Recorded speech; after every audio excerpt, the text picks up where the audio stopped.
Alas negatibo 11, 1:00 ng gabi. Sinampal ako ng asawa ko sa mukha dahil wala aw ulam sa hapag. Sumigaw siya, "Pumasok ka sa kusina at magluto ka na ngayon, babae." Tumahimik ako at pumasok sa kusina ng 20 minuto. Pagbalik ko dala ang isang takipang silver tray. Akala nila masarap na pagkain yon. Pero pagbukas ko ng takip, hindi pagkain ng laman kundi one-way ticket papunta sa sarili nilang impyerno sa lupa. Ang wall clock sa sala ay nagturo ng alas negatibo 11, 1:00 ng gabi. Sa labas, tahimik na tahimik ang kalye. Ang tanging tunog ay mahinang kuskos ng gulong ng kotse ko sa aspalto ng daanan papasok sa bakuran. Parang durog ang katawan ko. Buong araw akong nasa opisina, nakikipaglaban sa bundok ng audit reports na kailangang matapos bukas ng umaga. Sumasakit ang ulo ko nang parang pinipintig-pintig ito ng martilyo. Gayunpaman, pinilit kong ngumiti ng mahina. Naisip ko ang malambot na kama na naghihintay sa akin sa ilang sandali. Gusto ko lang maligo ng mainit at makatulog ng walang abala. Pinatay ko ang makina ng kotse at naglakad ng dahan-dahan patungo sa pintuan. Ang susi ng bahay ay tumutunog sa kamay ko na bahagyang nanginginig dahil sa pagod. Pagbukas ko ng pinto, sinalubong ako ng malamig na hangin mula sa aircon. Kakaiba, karaniwan sa oras na ito, patay na ang ilaw sa sala. Pero ngayon maliwanag na maliwanag ang lahat. Bigla akong nakaramdam ng masama. Natigilan ang hakbang ko sa bunganga nang makita ko ang 3 tao na nakaupo sa sofa ng sala na may hindi mabasa-basa na tingin. Si Marco, ang asawa ko, nakaupo sa gitna na naka-cross legs ng mayabang. Sa kanan niya, si Lourdes, ang biyenan ko, nakatingin sa akin ng matalim at parang may akusasyon. At sa kaliwa niya, si Chanel, ang hipag ko, naglalaro sa cellphone, pero paminsan-minsan ay sumusulyap sa akin ng may mapanuyan ng ngiti. Bago pa ako makapagsalita ng pagbati, biglang tumayo si Marco at mabilis na lumapit sa akin. Pula ang mukha niya sa galit, at nakakuyom ang panga. Makikita ko ang mga ugat sa lig niya na lumalabas. Senyales na malapit na siyang sumabog. "Hon, bagong dating lang ako." Hindi ko pa natatapos ang pangungusap ng tumama ang matinding sampal sa kaliwang pisngi ko.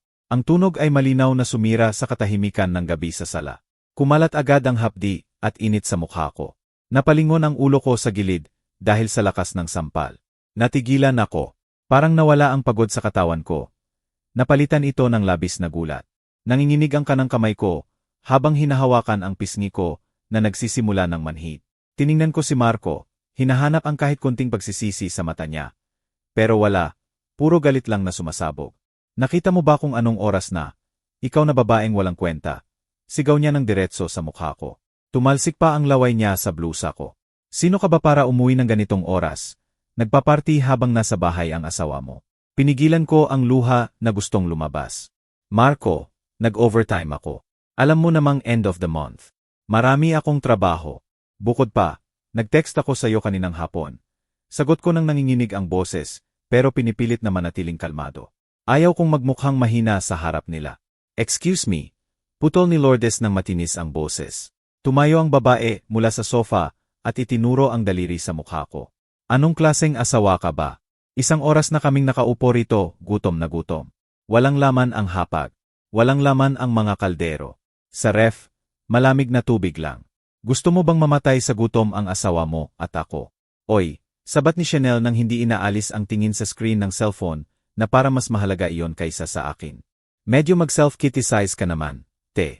Pagod na pagod si Marco sa bahay buong araw. Ang pinakamaliit na magagawa ng asawa pag-uwi mula sa trabaho ay magdala ng pagkain o magluto. Hindi umuwi ng walang dala. Grabe, sayang. Tiningnan ko sila isa-isa. Si Marco, walang trabaho ng 6 na buwan dahil natanggal sa company funds na ninakaw niya. Pero sa mga kapitbahay sinasabi niya magsisimula raw siya ng sariling negosyo. Si Lourdes, humihingi ng libu-libong piso bawat buwan para sa gastusin at pakikipagkita sa mga kaibigan. Pero hindi makapagbuhat ng isang maruming pinggan sa bahay na ito. At si Chanel, 25 anyos na babae na ang tanging trabaho ay matulog, kumain, at online shopping gamit ang additional credit card ko. Lahat sila nabubuhay sa pawis ko. Lahat sila humihinga sa ilalim ng bubong ng bahay na ako ang nagbabayad ng mortgage bawat buwan. At ngayon sinisigawan nila ako dahil late ako umuwi para magluto ng hapunan para sa kanila. "Pumasok ka sa kusina ngayon din, babae." Sigaw ulit ni Marco. This time itinulak niya ako ng malakas sa balikat hanggang natumba ako at bumangga sa shorak. At huwag kang lalabas sa kusina hanggat walang maayos na pagkain sa hapag. At mag-ingat ka, kung hindi masarap, sisirain ko ang plato sa mukha mo. Humugot ako ng malalim na hininga. Pinipigilan ang galit na nagsisimulang mag-init sa dibdib ko. Gusto kong sumigaw.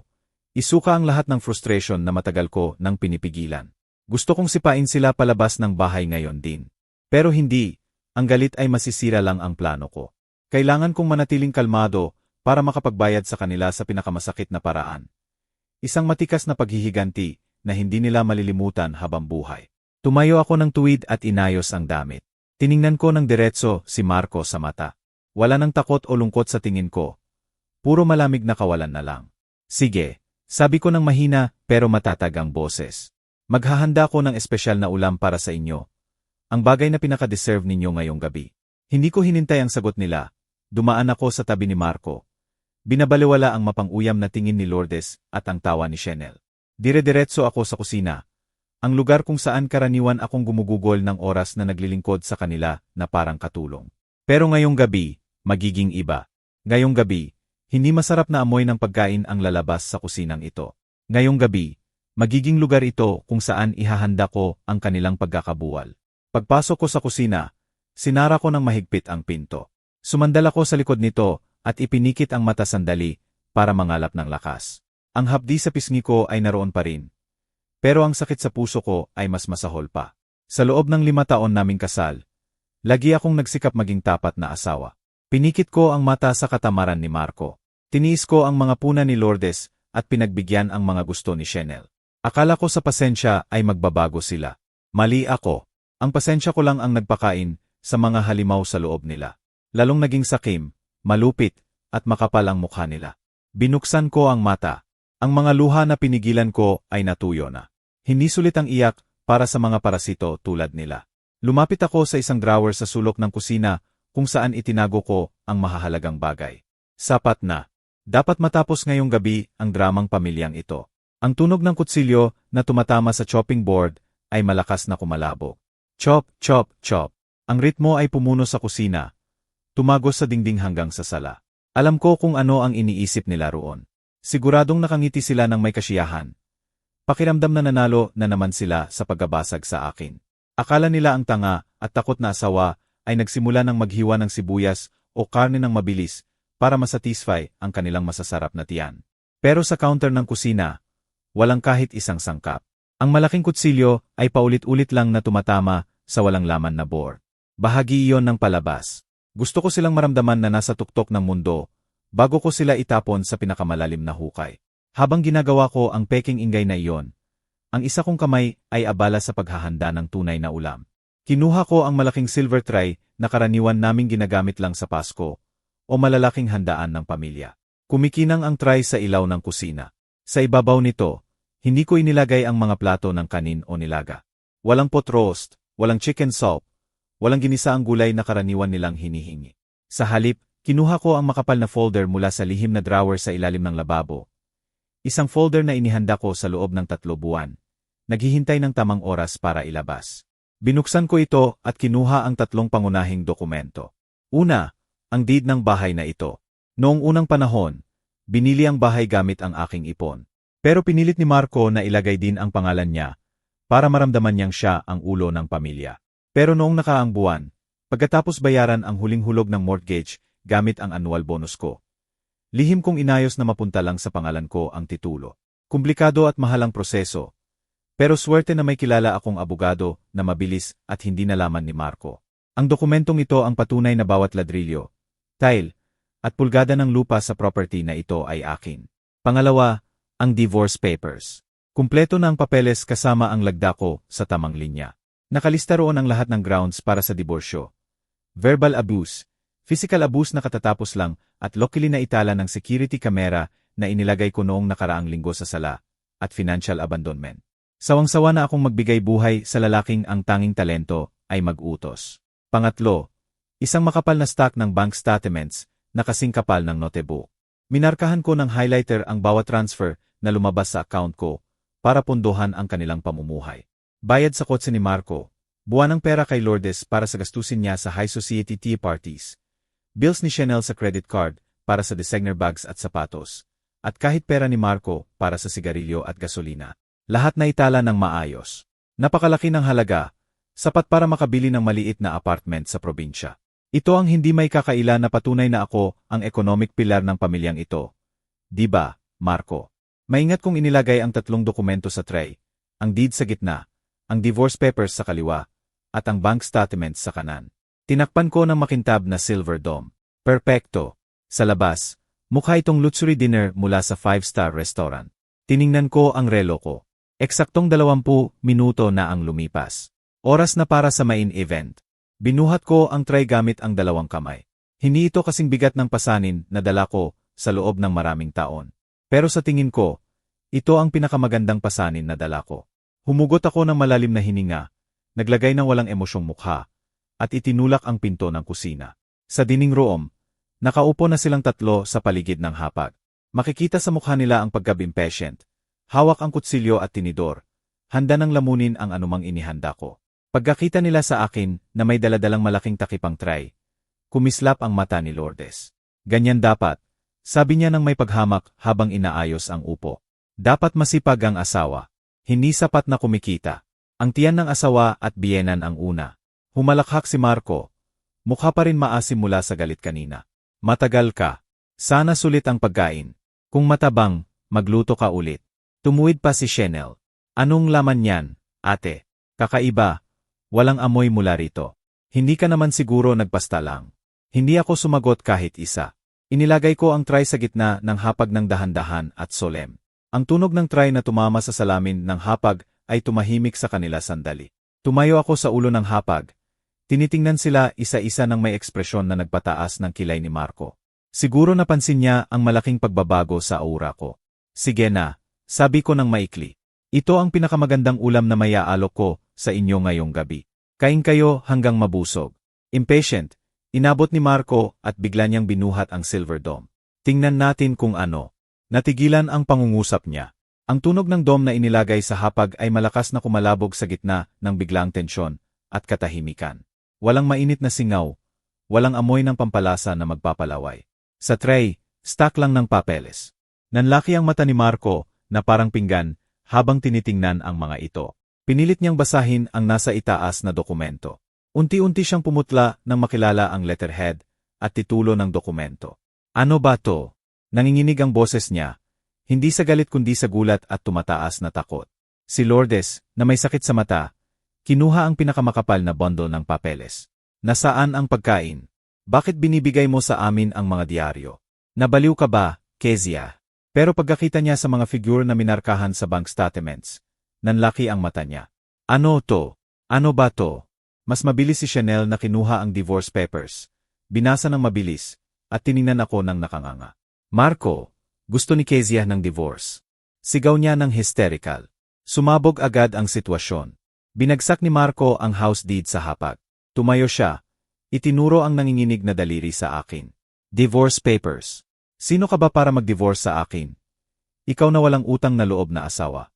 At itong deed, bakit pangalan mo lang? Nasaan ang akin? Niloko mo ako. Ngumiti ako. Napakatamis ng ngiti, pero malamig at matalim. Kainin niyo ang realidad. Marco, Lourdes, Chanel. Busugin niyo ang sarili niyo sa pagtingin sa mga numerong yan. Yan ang halaga ng pera ko na kinain niyo sa buong panahon. Sabi ko habang tinitingnan ng diretso si Marco. Akin na legal ang bahay na to. Ang original na deed ay ligtas na sa bank deposit box mula kaninang umaga. Photocopy lang yan, kaya walang kwenta kung punitin mo. Pagkatapos ay humarap ako kay Lourdes na nagsisimula ng manginig habang hawak ang bank statements.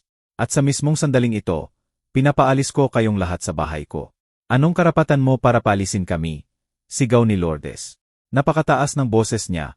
Sumakit ang tenga ko. Bahay ito ng anak ko. Si Marco ang ulo ng pamilya rito. Bisita ka lang. Ulo ng pamilya. Tumawa ako ng mahina, mapait na tawa. Anong ulo ng pamilya ang nagpapabuhay sa pamilya gamit ang pera ng asawa? Anong ulo ng pamilya ang nagpapahintulot sa nanay na insultuhin ang sariling asawa? Para sa impormasyon mo, Lourdes, 1 taon nang hindi nag-ambag si Marco kahit piso sa bahay na to. Kahit ang kuryenteng nagpapailaw sa ilaw sa itaas ng ulo mo ngayon ay binabayaran ko. Umungal si Marco na nakakuyom ang kamao. Handa nang suntukin ako ulit. Nagsimulang maglakad siya palibot sa hapag. Papalapit sa akin na may malinaw na balak na saktan ako. Bruha ka. Bawiin mo ang sinabi mo o ano, hamon ko. Hindi ako umurong. Sa halip, itinaas ko ang baba, hinahamon siya. Gusto mo na naman akong sampalin. Sige lang. Ang security camera sa sulok na, yan ay naitala na ang sampal mo kanina sa sala. Isang haplos pa lang at automatikong ipapadala ang recording sa cloud at sa phone ng abogado ko. Bukod sa divorce suite, gusto mo bang idagdag ang kasong kriminal sa domestic violence? Natigilan ang hakbang ni Marco. Tumingala siya at nakita ang maliit na kamera na may kumikislap na pulang ilaw sa sulok ng kwarto. Nagbago ang mukha niya sa pinaghalong takot at malalim na galit. Napagtanto niyang nahulog siya sa bitag ko. Lumabas kayo, sabi ko ng malamig. Ngayon na. Ang katahimikang nilikha ng banta ko ay tumagal lang ng ilang segundo bago sumabog sa libu-libong pirapiraso. Naging nakakabingi na ingay. Si Lourdes ang unang nawalan ng kontrol. Ang matandang babae na laging nag-alala sa imahe bilang eleganteng ale sa harap ng mga kaibigan. Ngayon ay umuungal na parang sinaniban. Pinahiran niya ang lahat ng papeles mula sa hapag gamit ang mga kulubot na kamay. Nagkalat sa sahig. Basang-basa ang mukha niya sa luha ng galit, hindi ng lungkot. Nadama niyang natapakan ang pride niya na manugang. Lagi niyang itinuring na walking ATM lang ako. Hindi niya matanggap na mawawala sa isang iglap ang luho na tinatamasa niya. Paulit-ulit niyang binatukan ang hapag gamit ang palat. Nanginginig ang boses niya habang sinisigawan ako. Tinatawag akong manloloko. Sinabi niyang minanyobra ko si Marco. Gumamit ng itim na mahika. O niloko ang anak niya sa sandali ng kahinaan para kunin ang ari-arian. Sa akin, katawa-tawa ang akusasyon. Paano ko maluloko si Marco para kunin ang yaman niya kung wala naman siyang iniuwi? Lahat sa bahay na ito, mula sa kubyertos hanggang sa kotse sa garahe, binili gamit ang pawis ko. Pero hindi na gumagana ang lohika sa mga natatakot mawalan ng pinagkukunan ng kabuhayan. Si Marco, na natigilan dahil sa banta ng kamera, ngayon ay naglalakad-lakad sa dining room na parang mabangis na hayop sa hawla. Hinila niya ang buhok sa frustration. Ang mga matang lumalabas ay naghahanap ng paraan para makalabas o baliktarin ang sitwasyon. Kinuha niya ang photocopy ng house deed mula sa sahig, ginulong ito, at itinapon sa akin. Malambot ang impact. Tumama lang sa balikat ko, pero ipinakita kung gaano siya kawalang kakayahan. Alam niyang wala siyang legal na basehan para tutulan. Totoo ang mga dokumento, totoo ang bank statements, at alam niya mabuti na nabuhay siya sa pera ko sa buong panahon. Si Chanel, ang spoiled na hipag ko, iba ang reaksyon, pero nakakairita rin. Hindi siya sumigaw o nagalit, pero sumabog sa hysterical na iyak, habang yakap-yakap ang designer purse na binili niya noong nakaraang linggo. Siyempre, gamit ang credit card ko, pinakiusapan niya ang kapatid na gawin ang isang bagay. Natatakot siyang mapunta sa kalye, hindi na makapagpose sa social media, matuklasan ng mga kaibigan na hindi pala siya mayaman. Ang nakakaawa niyang iyak ay lalong nagdulot ng sakit ng ulo sa akin. Pero sa parehong oras ay nagbigay ng kakaibang kasiyahan. Sa wakas, natakot ang batang iyon sa hinaharap. Yung parehong takot na sumasakit sa akin tuwing nakikita ko ang credit card bills niya. Pinatagal ko silang mag-vent ng ilang minuto. Nanatili akong walang galaw sa dulo ng hapag na naka-cross arms. Tinatamasa ang palabas ng paggawasak ng pamilyang parasito. Pag naisip kong sapat na, lumapit ako sa sulok ng kwarto kung saan nagtago ako ng isang bagay sa likod ng mahabang kurtina. Kinuha ko ang 3 malalaking itim na garbage bags. Ang pinakamalaki, puno hanggang sumabog. Dinadala ko sila sa gitna ng kwarto. Ang tunog ng plastik na humahagod sa tiles ay nagpalingon sa kanila. Gamit ang buong lakas, itinapon ko ang mga bags isa-isa sa kanila. Thump, thump, thump. Ang 3 malalaking bags ay natumba sa paanan nila. Nagulat si Marco. Tumigil si Lourdes sa pagungal. At natigilan si Chanel sa pag-iyak sandali. Tiningnan nila ang garbage bags ng gulilat. Mahinang amoy ng mothballs ang lumabas. Halo ng maalikabok na pabango. Mga gamit niyo yan. Sabi ko nang walang emosyon. Inayos ko yan kaninang hapon habang nagsho-shopping kayo. Damit, pantalon, sapatos, at personal items na itinuring kong mahalaga ay nasa loob. Ang iba na itinuring kong basura o binili ko gamit ang pera ko, pero hindi niyo deserve na dalhin. Itinapon ko sa basura o ititinda. Huwag na kayong umakyat sa mga kwarto nyo. Nakalok na at itinapon ko ang susi. Wala kayong access sa ibang parte ng bahay maliban sa dining room na to at sa pintuan palabas. Sumigaw ng hysterical si Chanel at binuksan ang isa sa plastic bags. Naggalat ang laman sa sahig. Mga kulubot na damit na pinagsama-samang pinagsiksik. Ilang pares ng sapatos na walang kahon at cosmetics na itinapon ng walang supot. Lalong tumaas ang iyak niya nang makita ang koleksyon ng mahal na damit na tinrato na parang basura. Nagreklamo siya na masisira ang damit niya na nakatupi ng ganoon. Pero wala akong pakialam. Sa akin, basura lang yan na kailangang mailabas sa bahay ko ng mabilis. Tiningnan ako ni Lourdes nang hindi makapaniwala na para bang naging halimaw ako. Dinala niya ang kamay sa dibdib. Nagpapanggap na atake sa puso. Nagsimulang huminga ng mahirap. Umaasa na malambot ako at kakanselahin ang pagpapaalis. Dati, epektibo ang trick na yan. Tuwing magagalit ako, nagpapanggap siyang may sakit. At sa huli ako ang humihingi ng paumanhin at nag-aalaga sa kanya. Pero ngayon, malamig lang akong tumingin. Alam ko ang resulta ng last medical check-up niya noong nakaraang buwan. Malusog na malusog ang puso niya. Ang tanging may sakit ay ang kaluluwa niya. Puno ng inggit at sama ng loob. Sinubukan ni Marco na lumapit ulit. This time nang may pakiusap at peking tono. Binaba niya ang boses at sinubukang hawakan ang kamay ko. Pero inalis ko ito ng mabilis. Nagsimula siyang magkwento tungkol sa magagandang alaala natin, sa vows na ginawa natin, kung ano ang sasabihin ng mga kapitbahay kung magdidiborsyo tayo.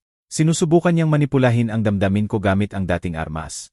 Awa at takot sa tsismis. Pero nakalimutan niyang ang puso ng babaeng paulit-ulit na sugatan ay nagiging bato sa huli. Wala nang bitak para makapasok si Marco. Tiningnan ko ang relo ko. 5 minuto na ang lumipas mula sa ultimatum ko. Kinuha ko ang cellphone mula sa bulsa ng damit.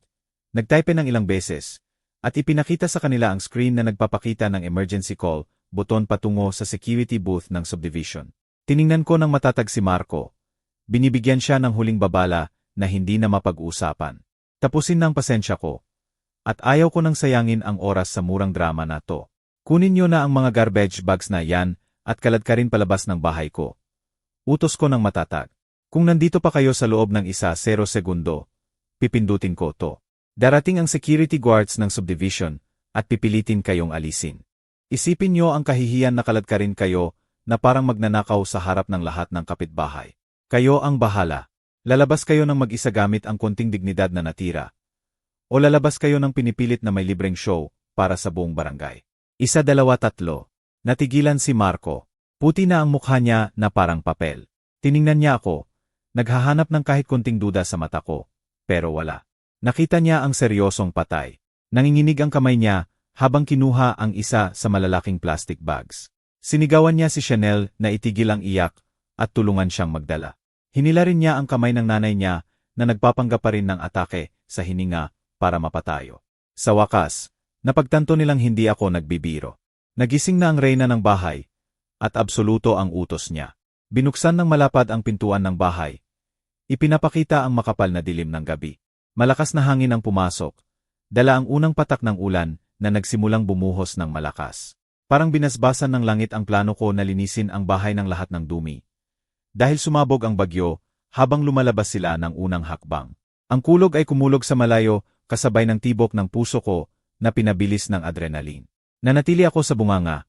Tinitiyak na lumabas sila kasama ang garbage bags na puno ng kanilang kaunting gamit. Si Marco ang nanguna na may malaking itim na plastic bag sa balikat.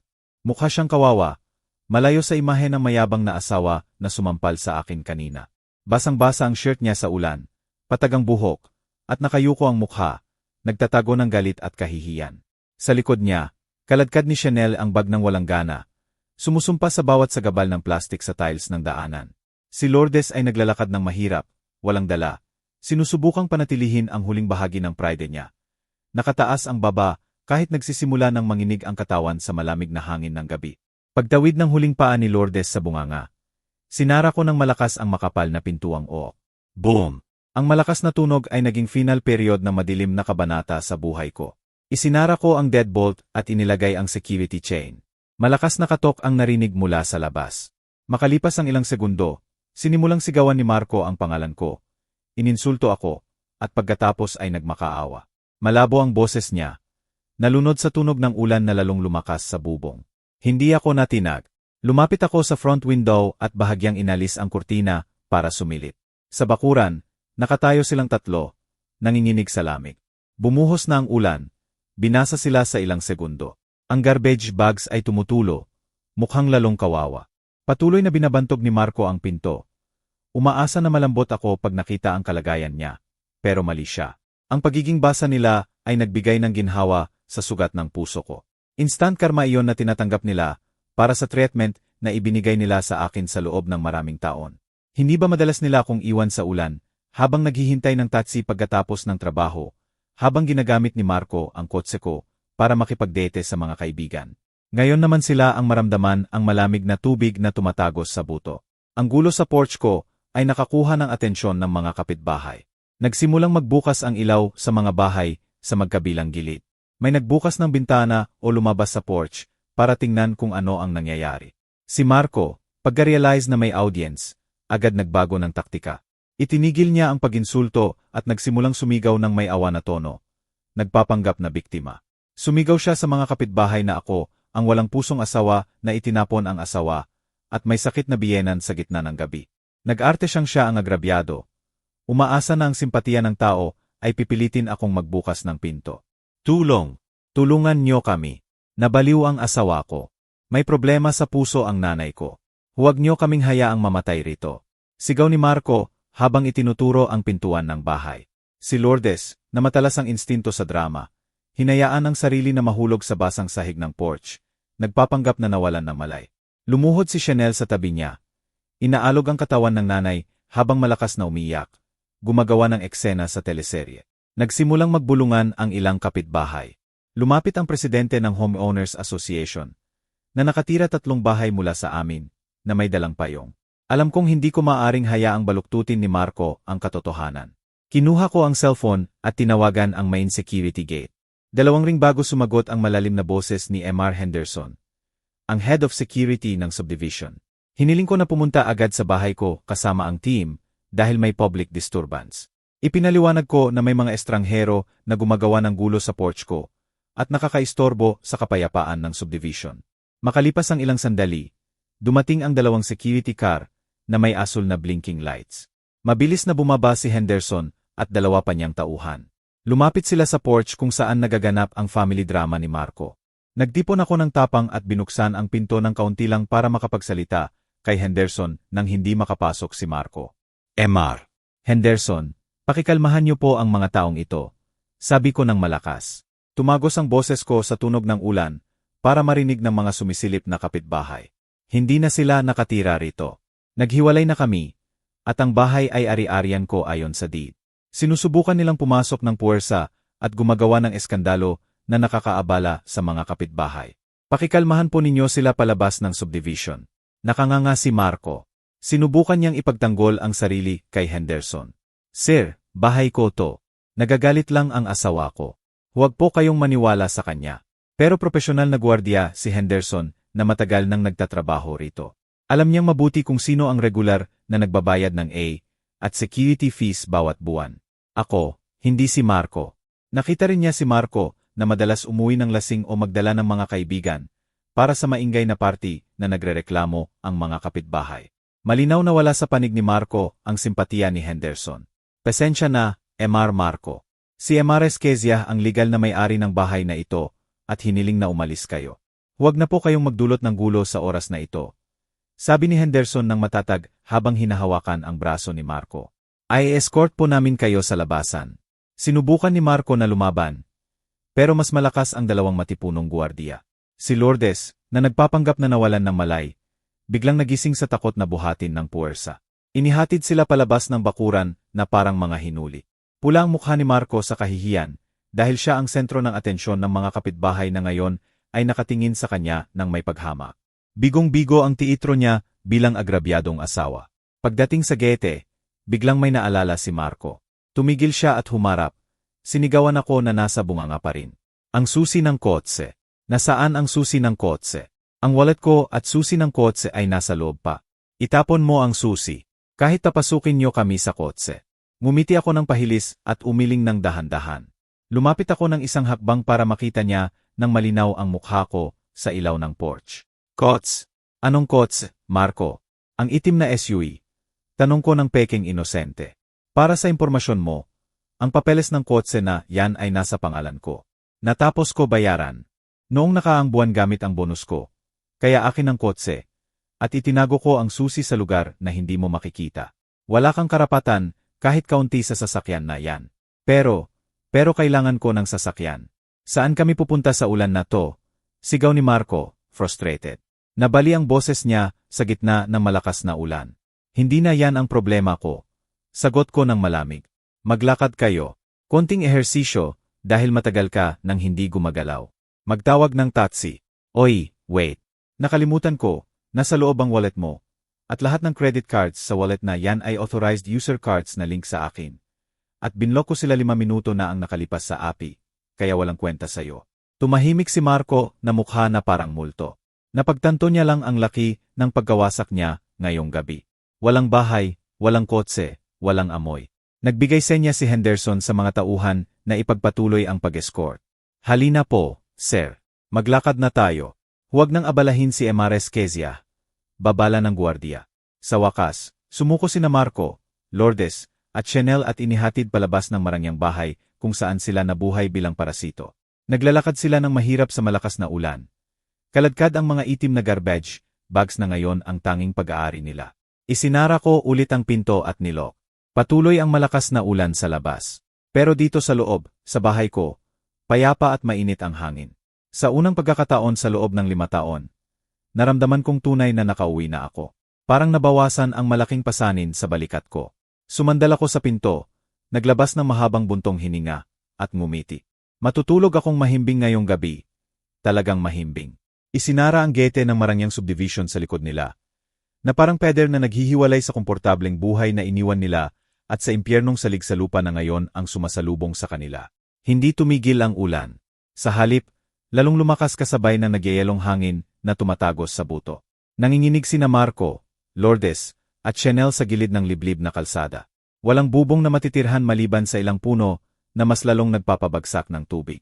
Mukha silang mga basang daga na tinanggay ng agos, basa, marumi, at kawawa. Ang mga itim na garbage bags, na siyang tanging yaman nila, lalong nabibigat habang nabubuhusan ng tubig sa mahinang tali.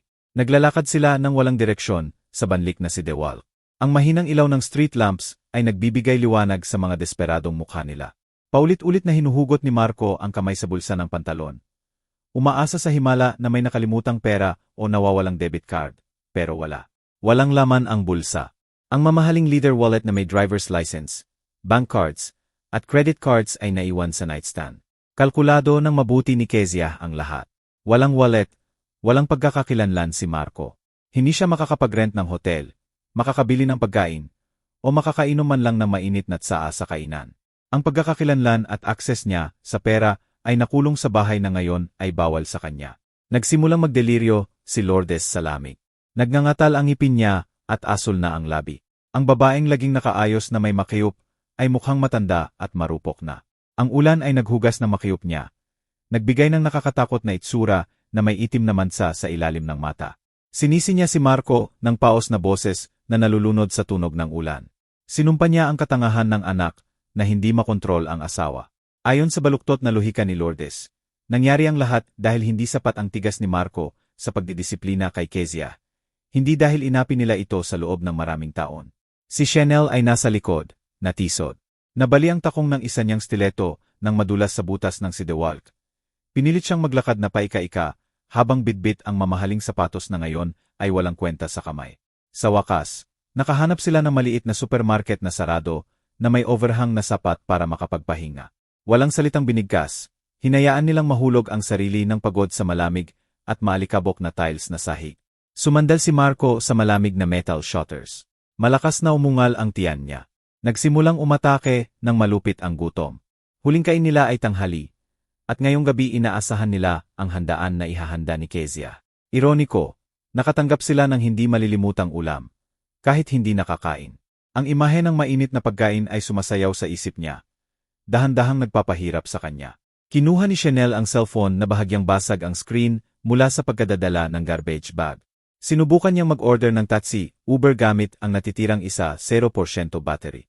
Pero natigilan ang daliri niya nang mapansin na ang payment method sa API ay link diretso sa additional credit card ni Kezia.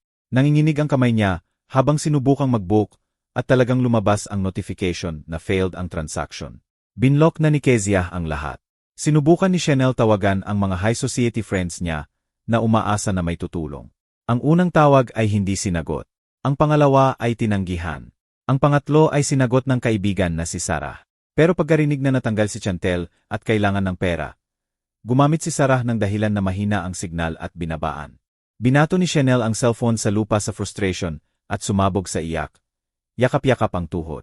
Parang napakahaba at nakakahirap na gabi. Hindi sila makatulog kahit saglit. Nagsimulang kagatin ng lamok ang basa nilang balat. Ang mga biglaang ingay ng dumadaang kotse ay nagpapagulat sa kanila. Tuwing dumadaan ang luxury car, sumasakit ang puso ni Marco. Naalala ang itim niyang SUV na ngayon ay komportableng nakapark sa garahe ni Kezia. Sa katahimikan na madaling araw, nagrereklamo si Lourdes ng matinding sakit sa tiyan dahil sa lamig at gutom. Walang gamot, walang kumot, walang mainit na tubig. Tanging tingin lang ni Marco sa nanay nang walang laman ang mata. Nagsimulang lumitaw ang guilt, pero ang malaking ego niya ay mabilis itong itinulak palayo. Pinalitan ulit ng galit kay Kezia. Isinumpa niyang maghihiganti siya pag sumikat ang araw. Sa wakas, sumapit ang liwayway. Nakasisilaw ang sikat ng araw, pero hindi nito pinainit ang puso nila. Matigas at masakit ang katawan nila. Amoy na basa ang damit nila na natuyo sa katawan. Ang mga dumadaan ay tumitingin sa kanila ng may pagkasuklam. Akala ay bagong tambay sa lugar. Isang empleyado na dumating para buksan ang tindahan ay itinaboy sila ng bastos. Nagtapon ng timba ng tubig sa paanan nila para mapalayo. Sa durog na dignidad, kaladkad nila ang gamit patungo sa bench sa malapit na park, habang nakaupo sila na nagdurusa sa gutom na lalong lumalala. Si Chanel, sa sobrang inip, binuksan ang social media gamit ang natitirang data.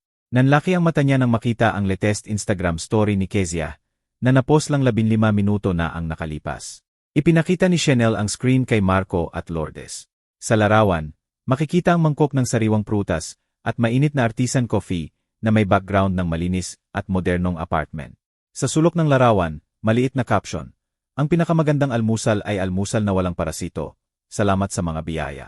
Pagkakita sa larawan, umikot ng malakas ang tiyan ni Marco. Hindi lang sa gutom kundi sa inggit at galit na sumabog sa dibdib.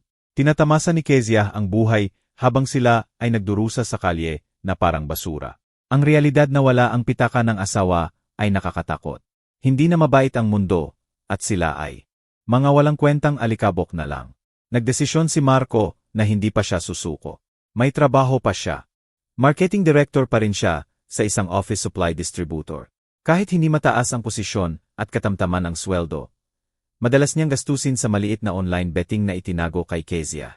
Akala niya kung makakarating siya sa opisina, makakahingi siya ng advance o utang sa katrabaho para makapag-rent ng pansamantalang kwarto para sa nanay at kapatid. Kailangan niyang iligtas ang natitirang dignidad niya bilang lalaki. Iniwan niya sina Lourdes at Chanel sa park. Nangako na babalik siya, may dala na pera at pagkain sa tanghali.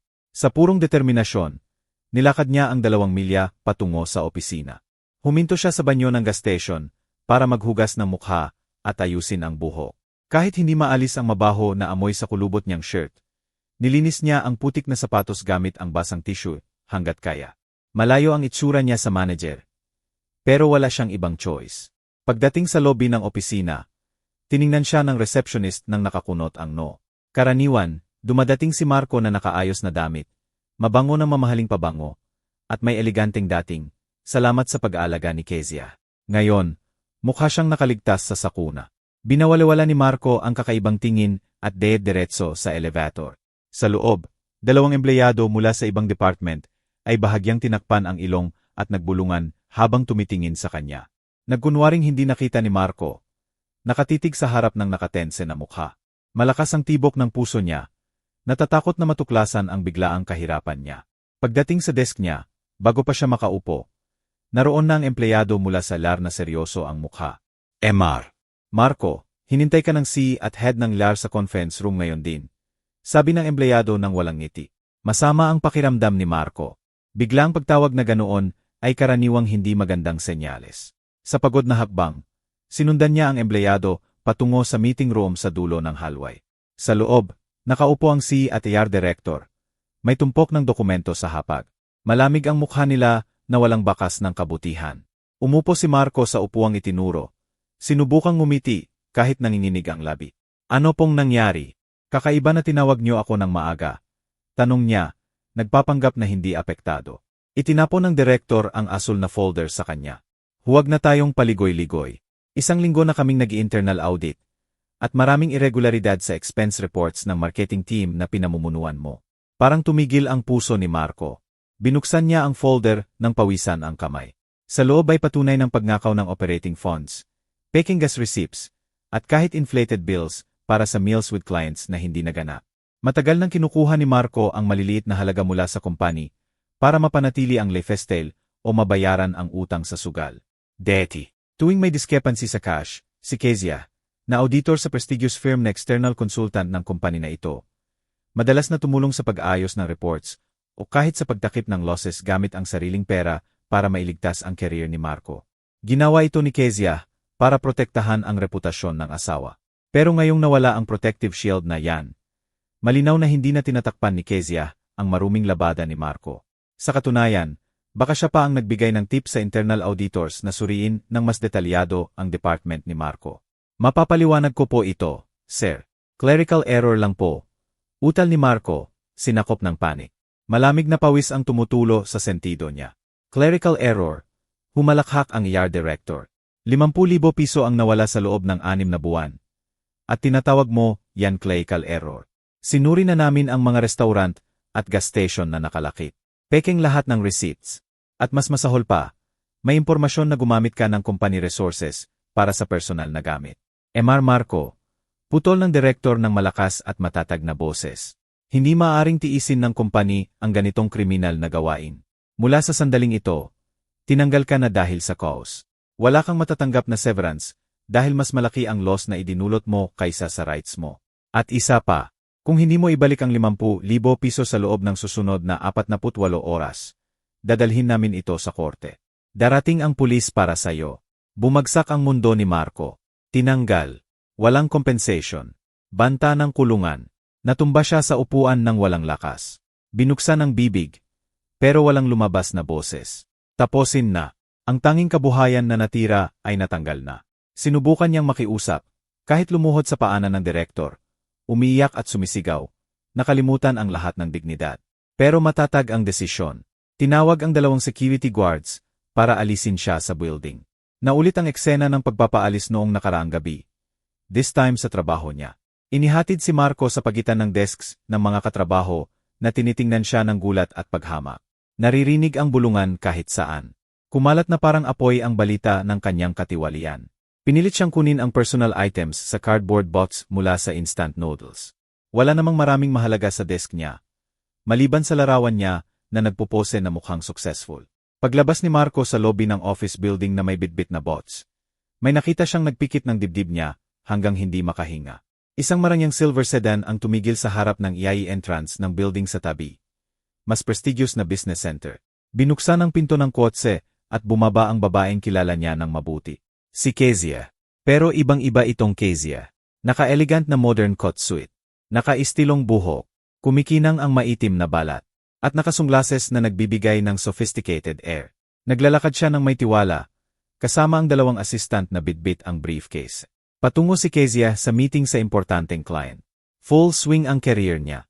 Gusto ni Marco na sigawan ang pangalan niya. Takbuhin, pero parang nakapako ang paa sa lupa. Nakita niya ang sariling reflection sa salamin ng building. Magulo, marumi, mabaho, bitbit ang cardboard box. Samantala, kumikinang si Kezia na parang bagong linis na brilyante. Sa sandaling iyon, lumingon si Kezia at sumulyap sa kanya ng saglit. Sa likod ng sunglases, naramdaman ni Marco ang matalim at tumatagos na tingin. Hindi tumigil si Kezia, hindi bumati, hindi man lang nagpakita ng gulat. Tumingin lang siya palayo at nagpatuloy patungo sa skyscraper. Iniwan si Marco na natigilan sa sidewalk, naging tunay na talunan. Ang paggawasak ng career niya ay perpektong karagdagan sa pagdurusa niya. Habang ang babaeng hinamak niya noon ay lumilipad na mataas, hindi na maabot.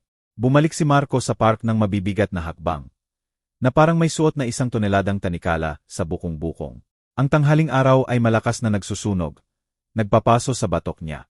Sa kamay niya, yakap-yakap ang cardboard box na may opisina gamit, simbolo ng kabiguan niya. Sa daan, patuloy na umuungal ang tiyan niya, umiikot sa gutom. Pero ang gutom ay wala sa takot na ngayon ay humahawak sa kanya. Kailangan niyang harapin ang nanay at kapatid ng walang dala, walang pera, walang pagkain, at pinakamasahol, may balita na wala na siyang trabaho at may criminal record sa kumpanya. Pagdating sa park, sinalubong siya ng desolate scene. Nakacool sina Lourdes at Chanel sa bench na may nagbabalat na pintura. Mukha silang halaman na binunot sa ugat. Si Lourdes ay nagmamasahe sa namamagang paa, habang si Chanel ay nagpapaypay sa sarili gamit ang piraso ng karton. Puno ng inis ang mukha. Pagkakita kay Marco sa malayo, lumiwanag sandali ang mukha nila. Kumislap ang pag-asa ng sandwich at malamig na tubig sa mata nila. Tumalon pa si Chanel, binabalewala ang sakit sa paa. Para salubungin ang kapatid na nakalahad ang kamay. Pero nabasag ang pag-asa nang dumating si Marco at ibinagsak ang bots sa lupa nang may malungkot na tunog. Hindi niya matiningnan sila sa mata. Ibaba niya ang ulo. Nakatitig sa leader shows na dating makintab, pero ngayon ay puno ng alikabo. Sa durog na boses, ikinuwento ni Marco ang lahat. Ang pagkatanggal, ang audit na nagbunyag ng pandaraya, ang banta ng kulungan, at ang katotohanan na wala siyang matatanggap na severance kahit piso. Makapal na katahimikan ang bumalot sa kanila. Kaiba sa ingay ng traffic sa kalye. At biglang sumabog ang iyak at galit. Sumigaw ng hysterical si Lourdes.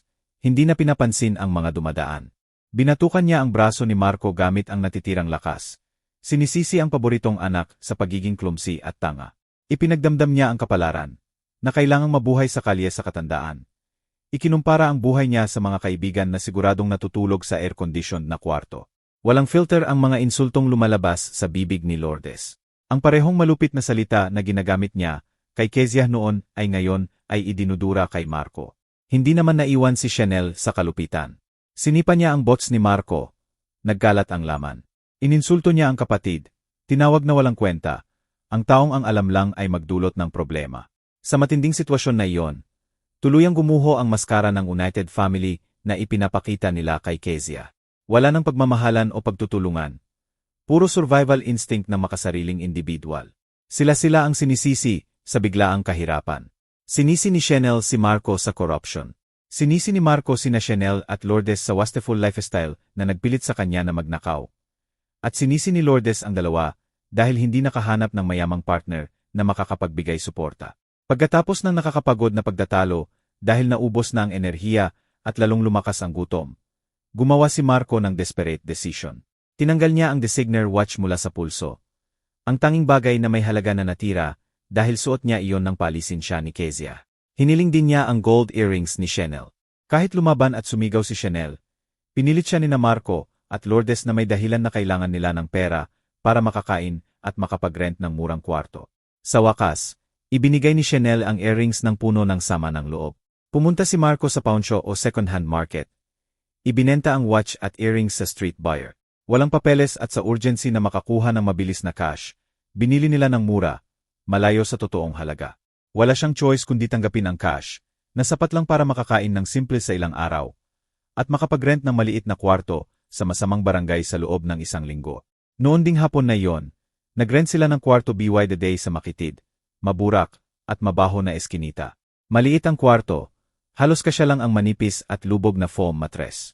Mabasa at puno ng amag ang dingding. Walang bintana. Maliit na ventilation grate lang sa itaas ng pinto. Sa labas ang banyo at shared sa ibang tenants na tumitingin sa kanila ng may hinala. Para kina Lourdes at Chanel, nasanay sa marangyang at malinis na bahay ni Kezia, ang lugar na ito ay impyerno. Paulit-ulit nagrereklamo si Lourdes sa amoy ng basa, sa ipis, sa suffocating heat na may maliit na maalikabok na ventilador lang. Noon ding gabi, kumain sila ng takiut mula sa murang kainderya. Somber ang atmosphere. Walang usapan. Ginutom nila ang pagkain, pinagkakain ng gutom. Pero ang mukha nila ay sumasalamin ng galit na nararamdaman nila sa isa't isa.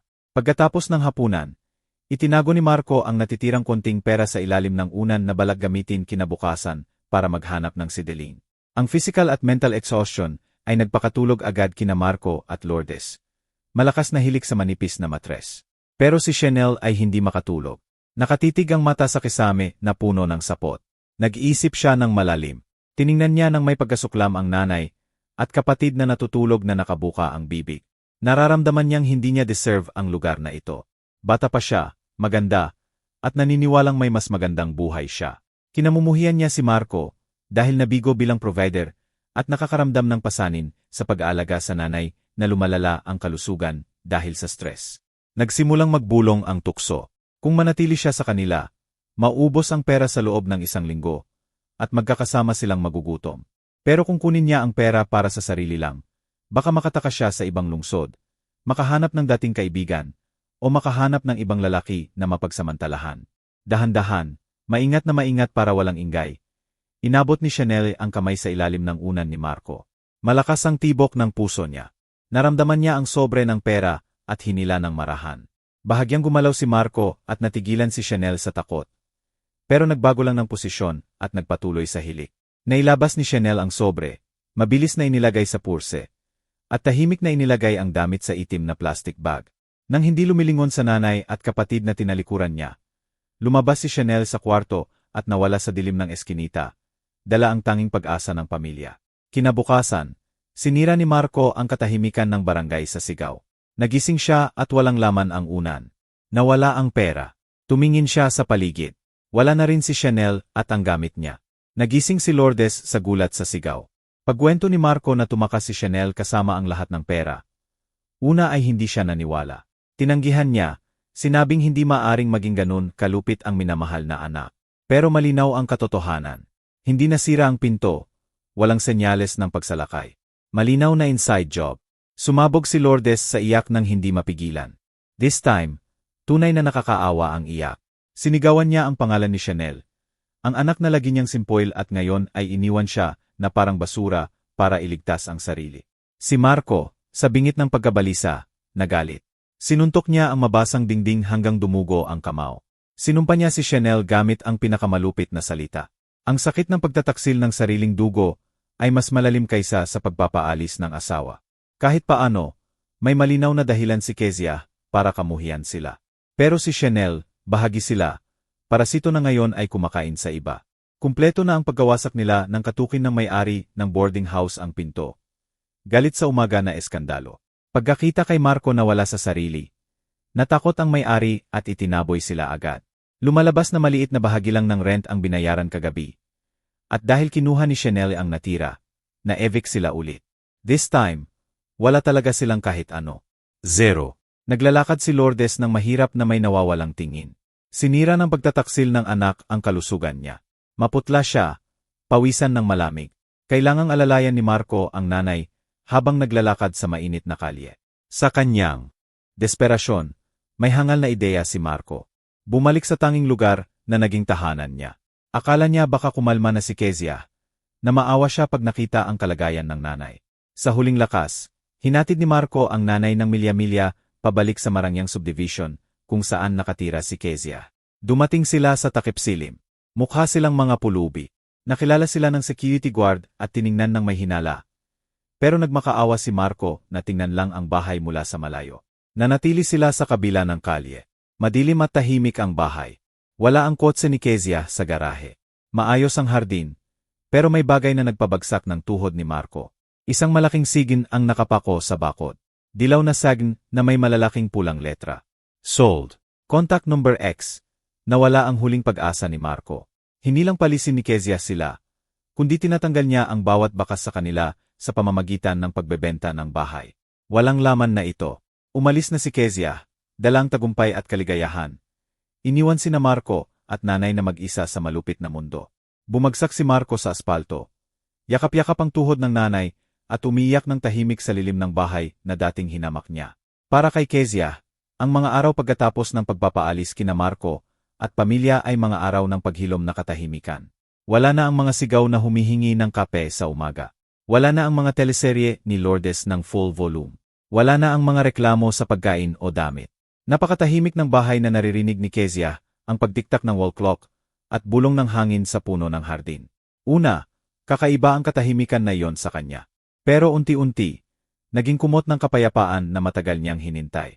Sa loob ng 5 taon, ang una niyang ginawa ay linisin ang bahay, literal at simbolikal. Nag-hire siya ng professionals na nag-disinfect sa bawat sulok. Itinapon ang mga natira ni Marco, at pinalitan ang bedsheets, kurtina, at carpet. Gusto niyang burahin ang amoy niya. Ang amoy ng sigarilyo ni Marco at malakas na pabango ni Lourdes. Pagkatapos malinis, nakipag-ugnayan siya sa real estate agent. Nagdesisyon siyang ibenta ito. Kahit pawis niya ang binayad. Masyadong maraming masasamang alaala sa dingding nito. Kailangan niya ng ganap na bagong simula. Mabilis ang pagbebenta. Sa loob ng 2 linggo, naibenta sa magandang presyo. Gamit ang perang iyon at ang kanyang ipon na ngayon ay buo. Bumili si Kezia ng luxury penthouse sa sentro ng lungsod. Mas maliit ito, pero mas modern na may strict security. Mula sa bintana sa 30th floor, makikita niya ang city lights, simbolo ng maliwanag na hinaharap. Ang career niya ay lalong umunlad nang wala ang family drama na nakakapagod sa kanya. Nakapag-focus siya 100% sa trabaho. Ang malaking audit project na pinangunahan niya ay matunog na tagumpay. Napromote siya ng bosses bilang senior partner, kasama ang company car, personal assistant, at mas mataas na sweldo. Binago ni Kezia ang estilo. Ang simpleng damit na ginagamit niya dati, dahil natatakot si Marco na magalit kung bumili siya ng bago ay idinonate na. Ngayon, puno ng eleganteng designer suites ang closet niya. Ang mukha na dating pagod ay ngayon ay kumikinang. Sabi ng mga kaibigan, mukha siyang 10 taon na mas bata. Para kay Kezia, ang divorce ay hindi kabiguan, kundi operasyon para tanggalin ang malignan tumor na nagliligtas sa buhay niya. Mabilis na formalidad ang divorce sa korte. Hindi dumating si Marco sa summons. Kaya nagdesisyon ang huwes sa pabor ni Kezia, kahit wala siya. Pagbigay ng final gavel strike ng huwes, hindi umiyak si Kezia. Ngumiti siya, naluoy, nagpapasalamat sa Diyos. Lumabas siya ng korte na magaan ang pakiramdam, na parang natanggal ang tanikala sa paa. Noon ding gabi sa bagong apartment, habang tinatamasa ang tsaa at magandang libro, may natanggap siyang text mula sa unknown number. Karaniwan, i-ignore niya, pero may nagsabi sa kanya na buksan. Kezia, si Marco ito. Gumagamit ako ng phone ng iba. Tulungan mo ako. Napakasakit ng nanay ko. Natutulog kami sa kalye. Tumakas si Chanel kasama ang pera namin. Parang mamamatay na ako. Isinusumpa kong magbabago ako. Payagan mo kaming bumalik. May natitira pa bang pag-ibig para sa akin sa puso mo? Binasa ni Kezia ang mensahe nang walang ekspresyon. Wala siyang awa o pagnanais na tumulong. Puro pagkasuklam na naistorbo ang kapayapaan niya. Naalala niya kung paano siya iniwan ni Marco na may mataas na lagnat para mangisda. Naalala niya kung paano itinapon ni Lourdes ang pagkain niya sa basura dahil medyo matabang. Naalala niya ang huling sampal. Pag-ibig. Pinatay na ng mga ito ang pag-ibig na iyon ng paulit-ulit. Nang walang sagot, sa matatag na daliri, binlock ni Kezia ang number at tinanggal ang mensahe. Lumapit siya sa bintana at tiningnan ang lungsod. Naisip niyang sa ilang madilim na sulok. Umiyak si Marco sa kapalaran niya. Pero hindi na iyon ang problema niya. Lahat ay responsible sa sariling desisyon. Pinili ni Marco na maging tamad na abuser ng may lahat siya. At ngayon kailangan niyang tanggapin ang konsekwensya ng pagiging talunan nang wala na siyang kahit ano. Humugot ng malalim na hininga si Kezia. Nilalanghap ang sariwang hangin ng kalayaan. Kumpleto, malakas ang pakiramdam niya. Napagtanto niyang hindi niya kailangan ng lalaki para maging masaya. Nasa loob niya ang kaligayahan. Noon ding gabi, mahimbing siyang natulog ng walang bangungot. Alam niyang mas magiging maliwanag ang bukas. Landas na malinis sa parasito. Landas patungo sa tunay na kaligayahan na kanyang nilikha. Ginawa niya ang sakit na lakas. At ang pinakamagandang paghihiganti ay maging matagumpay at masaya nang sa puntong hindi na mahalaga ang pag-iral ng mga nanakit sa kanya. 1 taon pagkatapos, isang marangyang event hall sa sentro ng lungsod ay maganda ang dekorasyon. Ngayon ang grand opening ng ikalimang boutique ni Kezia at launch ng charitable foundation na nilikha niya para tulungan ang mga babaeng biktima ng domestic violence. Kumikinang na naghiwa si Kezia ng inaugural ribbon ng tunay na ngiti. Nakadress na dinisenyo niya mismo, elegant at sophisticated. Hindi na siya ang naapi na babae, kundi simbolo ng katatagan at tagumpay. Pagkatapos ng seremonya, nagsimula ang social act, ang pamimigay ng 1,000 food packages at financial aid sa mga nangangailangan. Si Kezia mismo ang nagbigay, personal. Mahaba ang pila ng mga tao na naghihintay ng matiyaga. Binigyan ni Kezia ang bawat isa ng package, at sobre ng may mabait na ngiti, hanggang sa dumating ang turno ng payat na lalaki na nagtutulak ng lumang wheelchair. Punong-puno ng punit at maruming damit ang lalaki.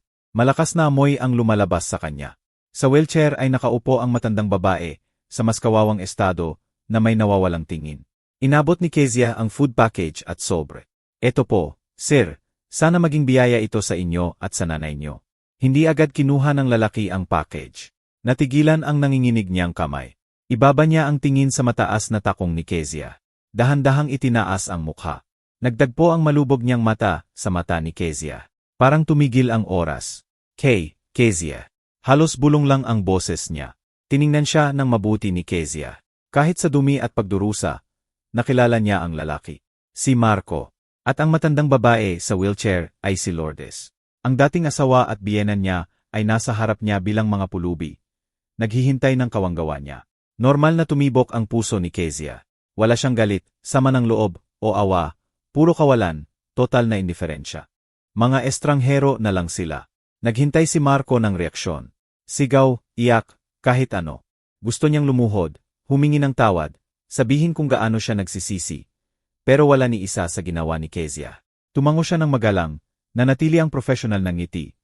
Inilagay ang package at sobre sa nanginginig na kamay ni Marco. At lumingon sa susunod na tao sa pila. Please move forward, sir. Mahaba pa ang pila. Nabasag ang puso ni Marco. Ang indiferensya ni Kezia ang pinakamasakit na parusa. Hindi makita, hindi mahalaga.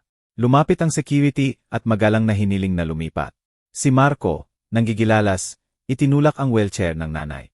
Si Lourdes ay nag-iisa lang ang pakialam sa pagkain. Tumigil siya sa kabila ng kalye. Nakita niyang sumakay si Kezia sa luxury black sedan. Binuksan ng chauffeur ang pinto para sa kanya. Umalis ang kotse. Dala siya patungo sa maliwanag na buhay. Hindi lumingon, binuksan ni Marco ang food package. Sa loob ay mainit na roasted chicken at gulay. Ang pinakamarangyang pagkain na nakita niya sa loob ng isang taon. Pinakain niya ang nanay ng kutsara at kumain din siya. Masarap ang lasa, pero sa bibig niya ay nahalo sa maalat na lasa ng luha na tumutulo sa pisngi. Umiyak siya nang walang tigil sa gitna ng kalye. Yakap-yakap ang food bots na parang tanging koneksyon sa nakaraan. Huli na ang pagsisisi. Itinapon niya ang brilyante para sa dakot ng matatalim na bato. At ngayon ay dinudugo na siya ng mga batong iyon. Sarado na ang pinto ng tawad. Hindi dahil sa susi, kundi dahil lumipat na ang may-ari ng bahay sa mas magandang palasyo. Ang perpektong paghihiganti ay hindi galit, kundi maging lubos na masaya, matagumpay, at mapayapa nang sa puntong hindi na mahalaga kahit kaunti ang pag-iral ng mga nanakit sa iyo. Ang paggawasak nila ay maliit na footnote lang sa makapal na libro ng kanyang tagumpay. Kung nagustuhan mo ang kwento ko at gusto mo pang marinig ang iba, mag-subscribe sa channel ko. Kung gusto mong suportahan ako, pwede sa super thanks. Malaking bagay iyon sa akin. Sa comments, sabihin mo kung saang lungsod ka nanonood at anong oras para makita ko kung gaano kalayo ang abot ng kwento ko. May dalawa pa akong life stories na nakalagay sa screen para sa'yo. I-click mo na isa ngayon at magpatuloy tayo sa pagsasama-sama. Maraming pagmamahal. Magkita ulit tayo soon.